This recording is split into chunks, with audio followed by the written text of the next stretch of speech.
Bitter ছাড়া ব্লেন্ডারে কি কেক তৈরি করা যায়? অনেকেই এই প্রশ্নটি করে থাকেন। তাই চলুন আজকে ব্লেন্ডারে কেক তৈরি করি। এজন্য আমি এখানে নিয়ে নিয়েছি একটা ডিম, 1/3 কাপ চিনি, 1/4 কাপ তেল, 2 টেবিল চামচ দুধ, সবকিছুকে ভালোভাবে ব্লেন্ড করে নিয়েছি। এখন একটি চালনির উপর আমি দিয়ে দিয়েছি 1/2 কাপ ময়দা, 1/2 চা চামচ বেকিং পাউডার, 1 চিমটি পরিমাণ লবণ, সবকিছুকে ভালোভাবে মিশিয়ে নিয়েছি। আমি এটাকে 3টে বাটিতে ট্রান্সফার করে নিয়েছি। দিয়ে দিয়েছি ভ্যানিলা এসেন্স এবং 3টে কালার অ্যাড করে নিয়েছি। যেহেতু আমি কেকটাকে একটু কালারফুল তৈরি করতে চেয়েছি, এজন্য আমি এখানে কালার মিক্সড করেছি।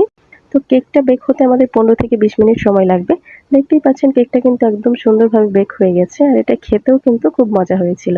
তো ব্লেন্ডারের সাহায্যে কেক কিন্তু আমাদের হয়ে গেছে, কিন্তু এটা কিন্তু এতটা স্পঞ্জি হবে না। ব্লেন্ডারে যদি আমরা তৈরি করি সেক্ষেত্রে আমাদের টি টাইম কেক বা পাউন্ড কেক তৈরি হবে, কিন্তু স্পঞ্জ কেক তৈরি করতে গেলে আমাদের অবশ্যই বিটার ব্যবহার করতে হবে। আশা করি ভিডিওটি ভালো লেগেছে। সকলে ভালো থাকবেন। আল্লাহ হাফেজ।